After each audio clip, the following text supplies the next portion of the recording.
ବଢୁଛି ତାପମାତ୍ରା ଆଉ ସିଝୁଛି ସାରା ଓଡ଼ିଶା। ଟାଣ ଖରା ପାଇଁ ଘରୁ ବାହାରିବା ମଧ୍ୟ କଷ୍ଟ ହୋଇପଡ଼ିଲାଣି। ଆଉ ଆରମ୍ଭ ହୋଇଥିବା ଏହି ଗ୍ରୀଷ୍ମ ପ୍ରଭାବରେ ଯଦି କିଛି ବୃଦ୍ଧି ପାଉଛି ସେ ହେଉଛି ଆଖୁ ରସର ଚାହିଦା। ଲୋକେ ନିଜର ତୃଷ୍ଣା ମେଣ୍ଟାଇବାକୁ ପହଞ୍ଚିଛନ୍ତି ଆଖୁ ଷ୍ଟଲ୍ ପାଖରେ। ଆଉ ସମସ୍ତେ ଜାଣନ୍ତି ଯେ ଅଧିକାଂଶ ଆଖୁ ଚାଷ ଭାରତରେ ହିଁ ହୋଇଥାଏ ଏବଂ ବିଶେଷ କରି ଓଡ଼ିଶାରେ ଆଖୁ ଚାଷକୁ ବେଶ ଗୁରୁତ୍ୱ ଦିଆଯାଇଥାଏ।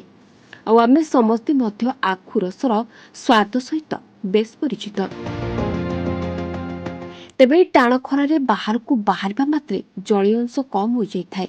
ତେଣୁ ଲୋକେ କୋଲ୍ଡ ଡ୍ରିଙ୍କ୍ସ ହେଉ କିମ୍ବା ପଇଡ଼ ପାଣି, ଲେମ୍ବୁ ପୁଦିନା ଜୁସ୍ ହେଉ କିମ୍ବା ଯେକୌଣସି ଫଳରସ ହେଉ ପିଇବାକୁ ପସନ୍ଦ କରିଥାନ୍ତି। ତେବେ ଆଜି ଆମେ ନଜର ପକାଇବା ଗଜପତି ଜିଲ୍ଲା ପାଳାଖେମୁଣ୍ଡିରେ, ଯେଉଁଠି ଡହ ଡହ ଖରା ତାତିରେ ଲୋକଙ୍କ ଶୋଷ ମେଣ୍ଟାଉଛି ଆଖୁ ରସ।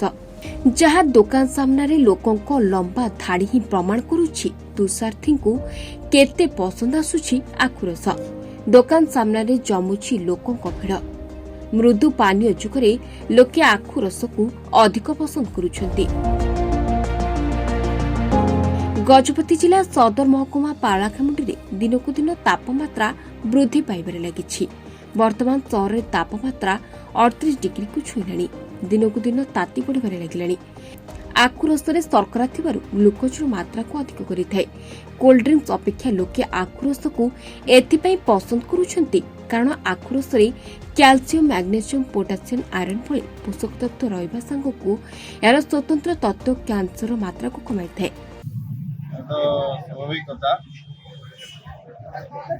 ବର୍ତ୍ତମାନ ମାର୍ଚ୍ଚ ମାସ ଚାଲିଛି। ମାର୍ଚ୍ଚ ମାସରୁ ଖରା ହେଲାଣି। ଖରା ହେଲେ ନିହାତି ଭାବେ ଲୋକମାନେ ମୃଦୁ ପାନୀୟକୁ ଇଏ କରି ଜଳୀୟ ଅଂଶ, ଯେହେତୁ ଖରାଦିନେ ଆମର ଜଳୀୟ ଅଂଶ କମିଯାଏ ବେଶୀ, ସେଥିପାଇଁ ତରଭୁଜ ଭଳି ଆଉ ଏଇ ଆଖୁ ରସ ଏଗୁଡ଼ାକ ଖାଇବା ପାଇଁ ଆଗ୍ରହ ପ୍ରକାଶ କରନ୍ତି।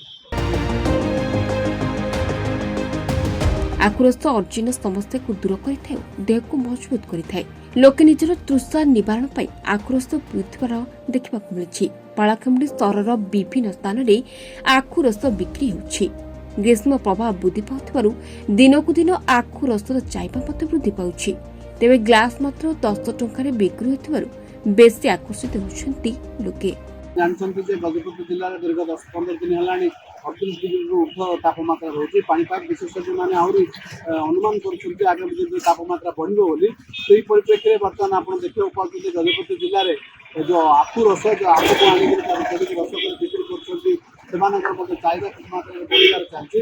ଆଖୁ ରସ ପିଇବାରେ ସେମାନେ ଆନନ୍ଦ ଲାଭ କରୁଛନ୍ତି। ତୃଷା ମଧ୍ୟ ସେମାନଙ୍କର ମେଣ୍ଟୁଛି, ଯଦ୍ୱାରା ପଥଚାରୀ କଥା କୁହନ୍ତୁ କିମ୍ବା ସହରକୁ ଯେଉଁ ବ୍ୟକ୍ତିମାନେ କାମ ପାଇଁ ଆସନ୍ତି, ଅଫିସ କାମ ପାଇଁ, ସେମାନେ ମଧ୍ୟ ନିଜର ତୃଷା ମେଣ୍ଟାଇବା ପାଇଁ ଆଖୁ ରସଟିକୁ ବହୁଳ ପରିମାଣରେ ବ୍ୟବହାର କରିଥାନ୍ତି। ସେଇଟା ମଧ୍ୟ ଆଖୁ ମଧ୍ୟ ତିଆରି ଏକ ଚାଷୀଙ୍କ ଦ୍ୱାରା ଉତ୍ପାଦିତ ଦ୍ରବ୍ୟ। ସେଥିରେ ଚାଷୀ ମଧ୍ୟ କିଛି ଦୁଇ ପଇସା ଉପକାର ପାଆନ୍ତି ଏବଂ ଲୋକଙ୍କର ତୃଷା ମଧ୍ୟ ମେଣ୍ଟାଇବାରେ ସାହାଯ୍ୟ ହୁଏ। ଯଦି ସେଇଟା ନଥାନ୍ତା ତାହେଲେ ପଥଚାରୀ କିମ୍ବା ଜନସାଧାରଣଙ୍କର ପିଇବା ତୃଷା ମେଣ୍ଟାଇବାରେ କଷ୍ଟ ହୋଇପାରିଥାନ୍ତା ବୋଲି